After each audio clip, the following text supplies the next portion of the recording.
Hello, hello, hello. So, my name is Chase, and I am learning some Unity. Specifically, I'm focusing on some VR stuff. I really like the idea of VR, and I think it's really cool, but I don't know much, so I am working through the Unity tutorials or like the Unity learning path for VR. Um, and I don't have too much. I have a little bit of experience with VR, with Unity, but just like tutorials, and I took like a fifth of a class, like on like basically a Udemy class. So pretty minimal, but I'm jumping right into VR, and I just wanted to share what I've learned, and I'm going to be sharing what I learn after every chapter to help solidify what I'm doing, but then possibly help anyone else. I'm going to be posting any links that I mention, any websites and stuff like that. So essentially, first we started off with making a new VR project. Something to note about this is that we they give you like a prepackaged VR project, which I don't think is normal, but it's obviously to help you learn, right? This is literally like the third tutorial. The first one where you're actually in the editor, so they're kind of putting everything in there to make sure that it's nice and smooth. But in the future, we will need to, or everyone will probably need to know how to make one from scratch. So they link this created VR starter project from scratch. And I didn't take this yet, but I'm going to. And this is going to be really important because every time you start a new project, you're going to start from scratch, unless you create your own template and stuff like that. So this is going to be super important to know. And I'm going to link this. I think that you should also take it or learn it eventually.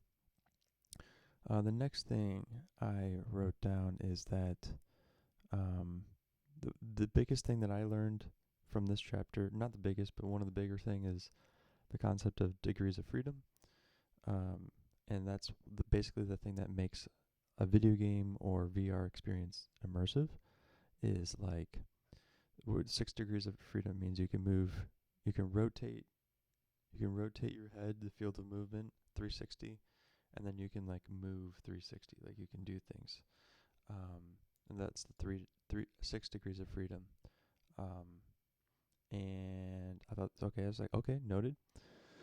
Next thing, let's see here.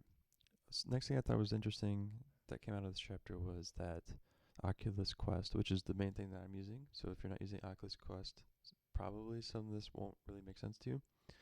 But Oculus Quest is built off of a Android-based operating system, and Android is what is used in like mobile phones.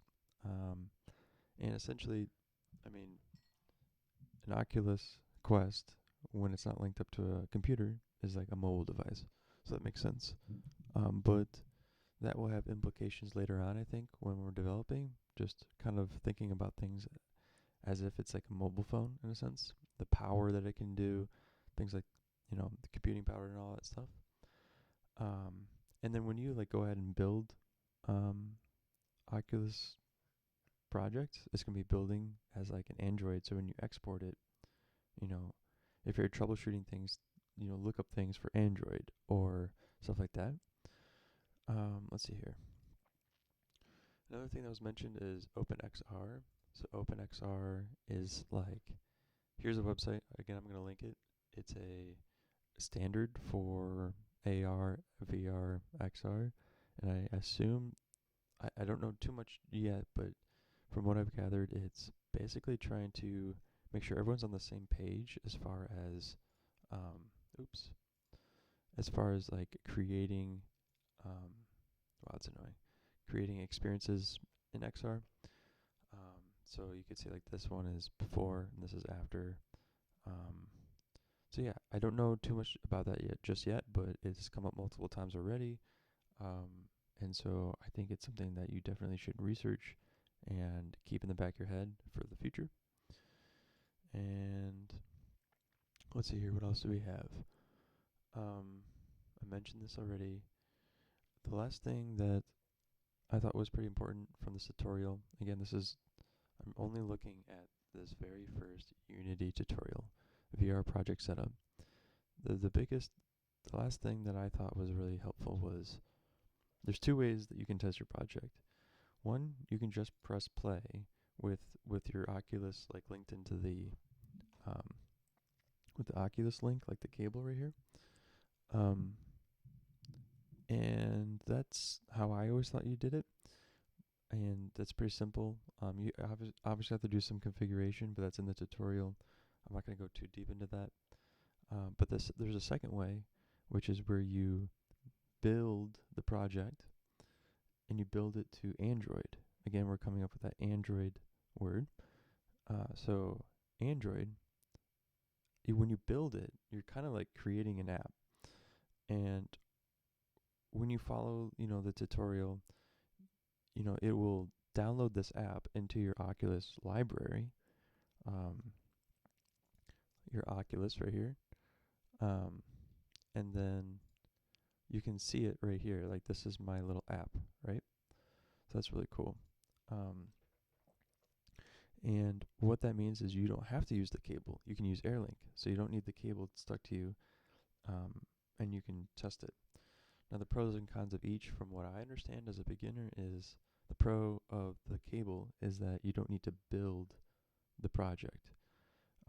Building takes time, and so if you want to do like a lot of little edits and keep testing and testing, I'd probably just keep that cable on and test it out.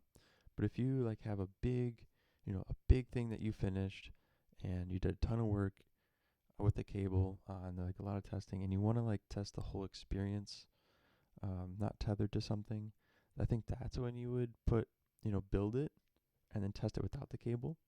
So it's like a bigger upfront investment of time, but then you get like a better experience. So that's something to keep noted, and it's super cool. Again, there's a lot of details, and these things are always changing. So I don't want to go too technical just yet, but these are all the things I thought was most valuable from this. And again, I'm going to go through this entire VR development pathway, which includes not just these tutorials, but 4 other classes. And I'm going to be making these videos the entire time. And yeah, leave comments what you thought was helpful. And yeah, I'll talk to you later. Bye.